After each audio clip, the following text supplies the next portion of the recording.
माझं नाव कृष्णा बाबड आणि आपण आज टॉक टुगेदर या शो मध्ये मराठी माणूस उद्योजक का बनत नाही या विषयावरती सरांबरोबर चर्चा करणार आहोत. तर आपले आजचे गेस्ट आहेत के विवेकानंदन, BRSP फाउंडेशनचे चेअरमन के विवेकानंदन आज आपल्या शो मध्ये आलेले आहेत. नमस्कार सर.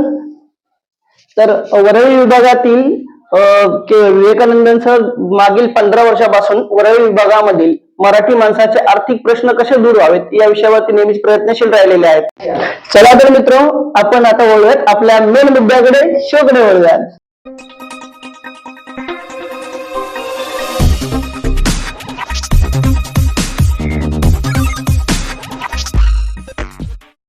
तर आपण मेन टॉपिकला आपल्या सुरुवात करूयात की मराठी माणूस उद्योजक का बनत नाहीये.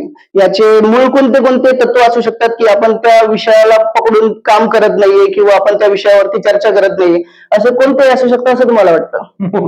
मूळ म्हणजे कसं आहे, आपल्याला घरातूनच डोस दिला जातो लहानपणापासूनच. ओके. की बाबा रे काम कर, व्यवसाय आपल्या पल्ली पडणारा नाही, हातरून बघूनच पाय पसरावे, असे लहानपणापासूनच आपल्याला चालू केलेले असतं. आणि एक भीती निर्माण केलेली असते की आपल्याला उद्योग जमणार नाही. तर त्यातून काय होतं की जसं जसं आपण वाढत जातो तस तसं जे बिंबवलेलं गेलंय तेच आपल्या डोक्यात राहतं. मुळात सुरुवात जी आहे ही प्रत्येकाच्या पालकांनी असं केलं पाहिजे की नाही, माझ्या मुलाला जे आवडतंय कामापेक्षा जर तुला बिझनेस आवडत असेल तर तू त्याच्यात लक्ष दे, रस कर आणि अभ्यास करून तो चांगल्या पद्धतीने उद्योजक बनू शकतो. मुळात घरातूनच आपल्याला ती मानसिकता बदलली पाहिजे पॅरेंटची की नाही बाबा आता तरी का होईना की आपल्या पोरांनी उद्योजक बनलं पाहिजे. म्हणजे आपण असं पण म्हणू शकतो की जसा मुलगा जन्म घेतल्यानंतर तो पहिलीला गेला तेव्हापासूनच आपले घरचे बोलायला सुरू करतात की हा माझा मुलगा आता हा बनणार तो बनणार, पण आपल्या घरचे असा विचार नाही करत की माझा मुलगा मोठा झाल्यानंतर मोठा एक बिझनेसमॅन बनेल, अशी बरोबर असं बघत नाहीत. म्हणजे बरोबर, एकदम बरोबर. ओके. तर अजून काय असू शकतं की मराठी माणसाला उद्योजक होण्यासाठी प्रेरित करू शकतं, अशी कोणती गोष्ट आहे की ते केली पाहिजे, त्या पालकांनी पण केली पाहिजे? कसं आहे, पालकांनी पण केली पाहिजे. तर ती म्हणजे महत्वाचं काय आहे की पालकांना काय वाटलं पाहिजे की नाही बाबा मुलांमध्ये लहानपणापासून त्या गोष्टी बिंबवल्या पाहिजेत. ते झालं.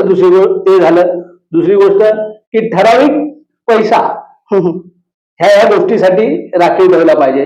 कारण काय होतंय की उद्योजक बनायचंय म्हटलं की पैसा आला. बरोबर आहे. आता पैसा सगळ्याचं सोंग करता येतं पण पैशाचं सोंग काय करता येत नाही, त्याच्याशिवाय काय घडत नाही.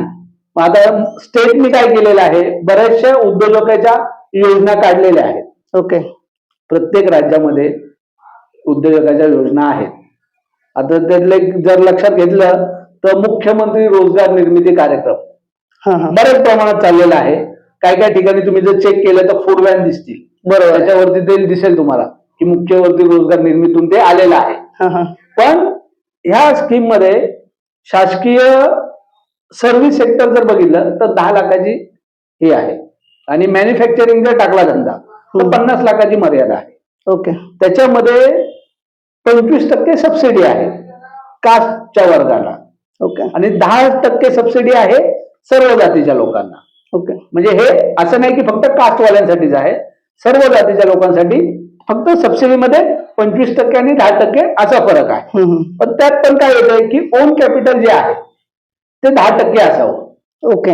आता जर 10 लाखाचा बिझनेस केला तर त्याचं ओन कॅपिटल 10% ते आपल्याकडे नसतं. बरोबर आहे. दुसरी गोष्ट काय होते की नवीन उद्योजक असल्यामुळे त्याला काय कागदपत्र लागतात बरोबर हेच आपल्या माणसाला माहिती नसतं.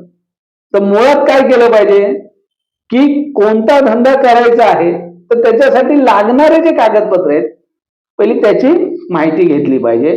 पालकांनी ते समजून घेतलं पाहिजे की आपला मुलगा कोणता व्यवसाय करतोय, त्या व्यवसायात त्याला कितपत नॉलेज आहे. नसेल तर मग आपण स्वतः त्याला ते ट्रेन केलं पाहिजे की नाही बाबा हा व्यवसाय असा अशा पद्धतीचा आहे, असा आहे, हे आहे. कुठलीही गोष्ट बिना नॉलेज घेता करणं ते चुकीचं आहे.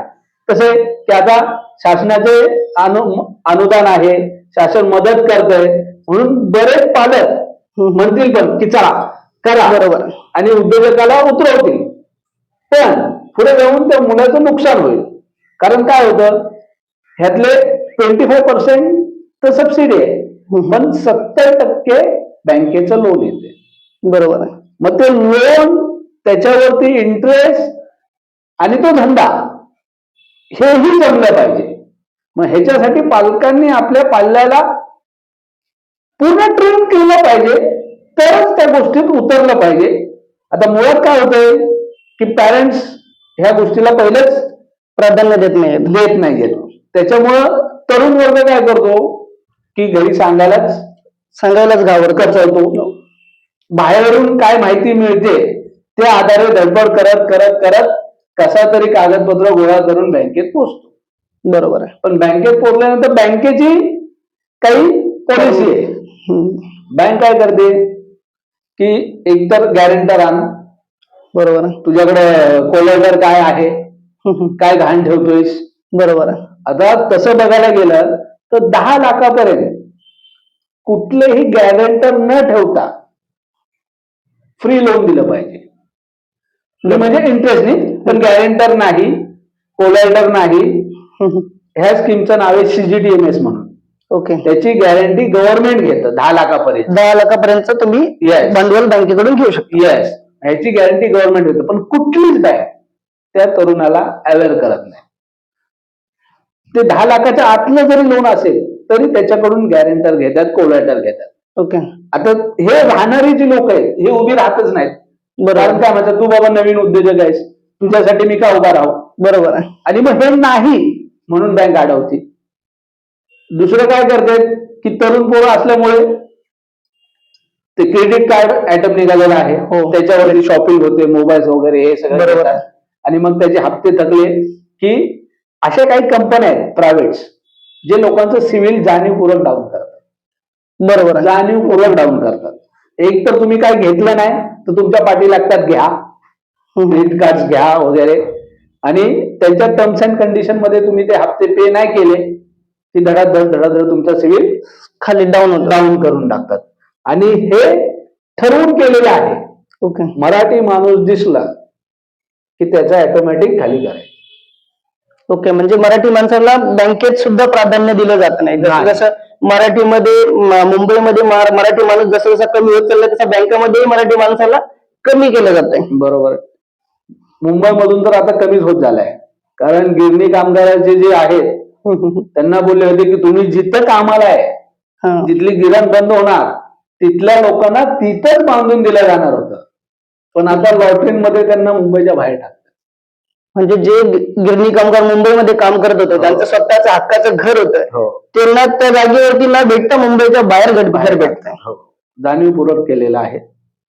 ओके. आणि ती जी तुम्ही सांगितलं की 10 लाखाची जी स्कीम आहे गव्हर्नमेंटची, तर ती का मिळत नाही? आता जर तुम्ही बोलतात की त्यांना कोलेस्ट्रॉल वगैरे हे पाहिजे, तर ते मराठी माणसं प्रत्येक माणूस जाऊन ज्याच्याकडे भांडवल नाही किंवा ज्याच्याकडे ठेवायला काही नाहीये तो माणूस जाऊन त्या स्कीमसाठी अप्लाय करू शकतो का? प्रत्येक माणूस स्कीमसाठी अप्लाय करू शकतो. त्याच्यामध्ये तो नियम आहे.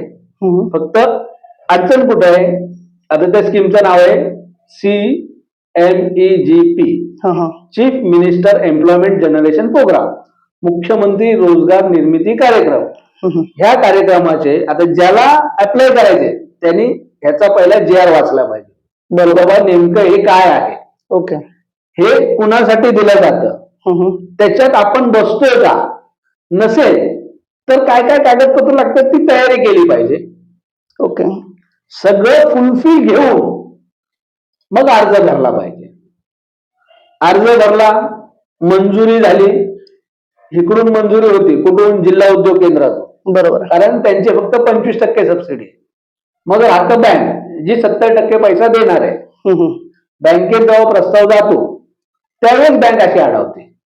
मग अशी जी लोक आहेत, आता ही स्कीम होऊन 3 वर्ष झाली, बरोबर, तर ह्या स्कीम मधली जी लोक आहेत जे अडवणूक केलेले अशा लोकांनी संपर्क साधावा.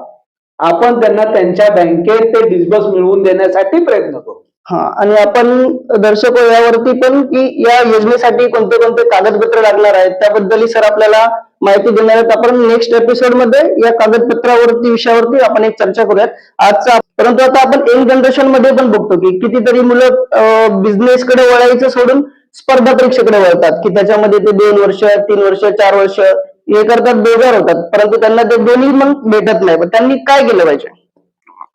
तसं बघायला गेलं ना तर हा एक मोठा स्कॅम आहे. शासन स्पर्धा परीक्षा सतत काढतं, त्याचे फॉर्म्स किती खपले जातात. बरोबर आहे. तुम्ही जर बघितलं स्टेटमध्ये खेडे गावात माणसांना खाण्याचे वांदे आहेत, पण ते परीक्षेचे पैसे भरतात भरतात पूर्ण तयारी करतात. एक्झाम झाली की कोणतरी येतो आणि सांगतो की ह्या स्कीम मध्ये परीक्षेत घोटाळा झालेला आहे. बरोबर. जेवढे झालेले ते सगळं रद्द करून टाकतात. पण जे पैसे भरलेले ते तर पैसे शासनाच्या खात्यात गेले ना. बरोबर आहे. तुम्ही जर बारकाईने बघितलं तर बरेच दरवर्षी हा घोटाळा घडतो. हेच आता जे ग्रामसेवक भरती जी होती ते आत्ताच ताजं उदाहरण.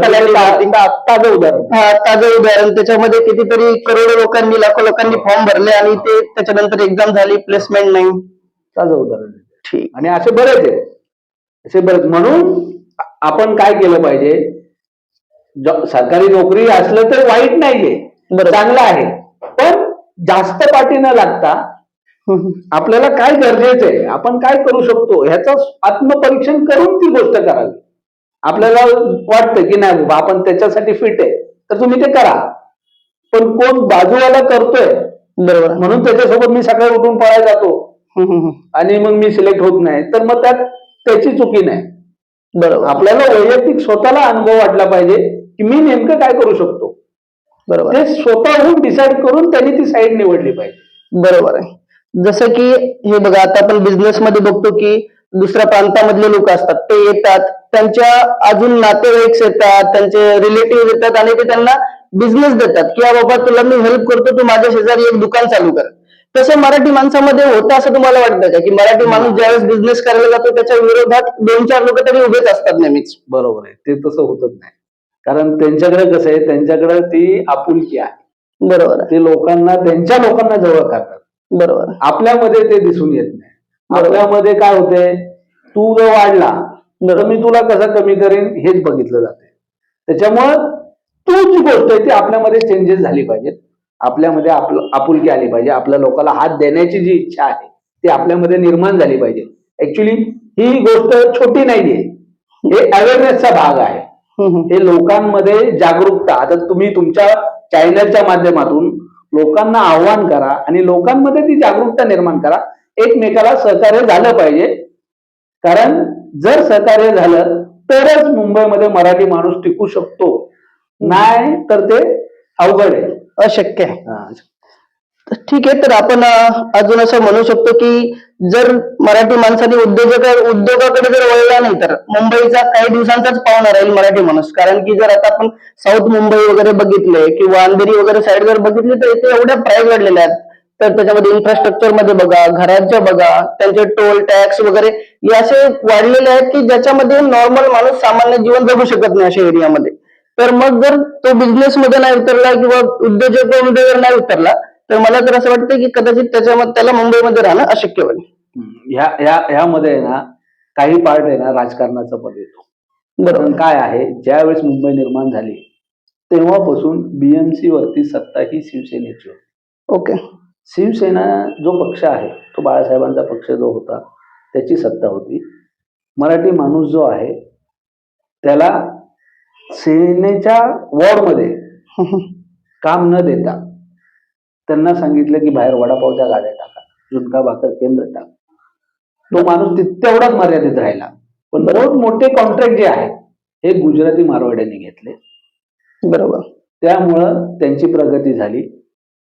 आपली घेतली घरं जी आहेत ही आपण विकून बाहेर चाललोय आणि ती लोक इथे वास्तव करायला आहेत. आजही तुम्ही कुठल्याही वॉर्डमध्ये जर व्हेरीफाय करायला गेला बरोबर तर तिथं मराठी माणसाचं कॉन्ट्रॅक्ट नसतं. बरोबर. ते असते एखाद्या गुजराती मारवाड्याचं. तर आपल्या लोकांना हे जमलं पाहिजे की तेवढं कॉम्पिटिशन आपण उतरलं पाहिजे, कामं उचलली पाहिजे. जर आपली ताकद आहे तर आपण आपल्या माणसाला दिलं पाहिजे. आता ज्यावेळेस निर्माण झाली बीएमसी तेव्हापासून सत्ता ही शिवसेना मराठी माणसाची आहे, पण मराठी माणूस इथं राहू शकला नाही. बरोबर हेही चुकीचं आहे. आपण आपल्या माणसाला मदत केली पाहिजे. बरोबर. तर आपण असं पण म्हणू शकतो की हा, जसं की आता तुम्ही बोललात की मराठी माणसांना कॉन्ट्रॅक्ट दिले पाहिजे, मराठी माणसांना मदत केली पाहिजे. आपण तर दुसऱ्या प्रांतातले असे पण उदाहरण बघतो की ते ज्यावेळेस सत्तेत आले होते त्यांनी केंद्रापर्यंत सगळ्या जागेवरती त्यांचे लोक होती. तर कधी कधी केंद्रापर्यंत आपली पण लोक होती, पण आपली माणसं केंद्रापर्यंत पोहोचले नाही असं तुम्हाला वाटतंय का? हो, प्रश्नच नाही ना. नाही, केंद्रामध्ये काय होतंय, आपल्या राज्यातून आपला एखादा माणूस जातो, बरोबर. पण तिथं जी लोकसंख्या येते, जे खासदार निवडून येतात त्यांच्या पटीने आपण कमी पडतो. पण तिथं त्या माणसाला पाहिजे असं महाराष्ट्रासाठी पॅकेज घेऊन येता येत नाही. बरोबर आहे. मुळात काय आहे, खासदार, आमदार आणि नगरसेवक हे खासदार लोक जे पॉलिसी मेकिंग वाली जी लोक आहेत, बरोबर आहे. त्या अशा पद्धतीने पॉलिसी केली पाहिजे की स्टेटमध्ये आपल्याकडे तो पैसा आला पाहिजे. बरोबर आहे. आमदार लोकांनी तो पैसा त्या समाजासाठी कसा युटिलाइज होईल ते बघितलं पाहिजे, आणि कॉर्पोरेटर जे आहेत त्यांनी तो पब्लिक पर्यंत व्यवस्थितरित्या पोहोचवला पाहिजे. बरोबर. पैसा भरपूर आहे लोकांच्या हितासाठी. आता नवीन एक स्कीम निघाली, 65 वर्षाच्या पुढील जे वय आहे बरोबर. त्यांना महिना 3,000 पेन्शन पण देणार. जन्मलेल्या बाळाला, आईला 5,000 6,000 हेही देणार. स्कीमा भरपूर आहेत, पण येणाऱ्या ज्या अडचणी आहेत कागदपत्राच्या, हे इम्प्लिमेंट करण्यासाठी एक तर सामाजिक संस्थांची वाढ झाली पाहिजे. बरोबर. दुसरं, सामाजिक संस्थांना स्वतःच्या खिशातून पैसा टाकून हे काम कसे करते, तर का सामाजिक संस्थांना जो पैसा मिळतो त्याला म्हणतात CSR. बरोबर. तो कॉर्पोरेट सोशल रिस्पॉन्सिबिलिटी जी आहे, तो CSR मोठमोठ्या कंपन्या काय करतात, स्वतःचीच समाजसेवेची संस्था तयार करतात आणि तो पैसा त्यांच्यात वळवतात. तर प्रॅक्टिकली ज्या संस्था काम करतात, तर ह्या संस्थांना तो CSR भेटला पाहिजे आणि लोकांना ती मदत झाली पाहिजे. बरोबर आहे. तर आपण जसं बोलतो की हा बघा, आम्ही महाराष्ट्रामध्ये जर एखादा उद्योग ओपन करायला गेलो तर आम्हाला महाराष्ट्र सरकार मदत करत नाही, किंवा आम्ही गुजरातमध्ये जर उद्योग ओपन करायला गेलो तर गुजरात सरकार महाराष्ट्र सरकारपेक्षा जास्त मदत करते. तर याच्यामध्ये तुमचं काय मत आहे की हे सरकारमुळे पण मराठी माणूस उद्योजक होत नसेल असं काय आहे? हो, प्रश्नच नाही. कारण योजना आहेत, पण ते इम्प्लिमेंट होतात की नाही त्याच्यावरती तुमचा अंकुश असणं गरजेचं आहे. बरोबर. तुम्ही तुमच्या योजना जर राबवत नसाल व्यवस्थित, तर मग ती जबाबदारी तुमचीच आहे ना. तुमचीच आहे तशी त्या लोकांची पण आहे. कारण जर आपण व्यवस्थित फुलफिल असेल तर ठामपणे बोलून ते घेतलं पाहिजे. आपण ह्यांना निवडून दिलेलं आहे, ते आपले नोकर आहेत, पण लोकांना हे कळत नाही. लोक त्यांच्याकडे ह्याच्यासाठी जातात की नाही भाऊसाहेब तुम्ही आमचं काम करा. हो हो, बरोबर. मग ती जी पद्धत आहे जाण्याची तीच चुकीची आहे. बरोबर. जो निवडून दिलाय तो आपला नोकर आहे. बरोबर. तर त्याला मागण्याचा अधिकार जो तुमचा आहे तो त्या पद्धतीने तुम्ही मागत नाही. बरोबर. तुम्ही असं मागताय की जसं काय तो तुमच्यावर उपकार करतोय. बरोबर. तसं नाही. बजेटमध्ये प्रत्येकाचा तो वाटा आहे आणि प्रत्येकासाठी, एज्युकेशनसाठी, हेल्थसाठी, एंटरप्रेन्योरसाठी प्रत्येकासाठी बजेटमध्ये तरतूद केलेली आहे. तर त्या तरतुदीचा युटिलाइज करून घेणं हा आपला अधिकार आहे. पण जोपर्यंत ह्या माणसांना आपला अधिकारच कळत नाही, बरोबर, तोपर्यंत हे असं होतच राहणार. तर म्हणजे आपण असं म्हणू शकतो की हा, निवडून देता वेळेस नेता आपल्या घरी येत असतो, आणि ज्यावेळेस आपलं काम येतं त्यावेळेस आपल्याला नेत्याच्या घरी जावं लागतं. बरोबर. ऍक्च्युली असं व्हायला नाही पाहिजे की आता तो जो आहे तो एक आपल्यासाठी काम करण्यासाठी आपण निवडून दिलेलं आहे. बरोबर. त्याने आपले काम. धन्यवाद सर, तुम्ही आमच्या टॉक टुगेदर शो मध्ये सहभागी झालात आणि आम्हाला तुमच्याकडून मार्गदर्शन मिळालं, आमच्या प्रश्नांची उत्तरे मिळाली. हा शो बघून कदाचित मला वाटतं की एखादा मराठी उद्योजकाकडे आकर्षित होईल आणि त्यावरती आपण पुढेही प्रयत्न करू की मराठी उद्योजकाकडे कसा आकर्षित झाला पाहिजे, त्याला कोणत्या कोणत्या स्कीमचा कसा फायदा होतो. जसं सरांच्या नॉलेजचा आपण फायदा करून घेऊ शकतो. पुढच्या एपिसोडमध्ये सुद्धा आपण या विषयावरती जोर देऊ.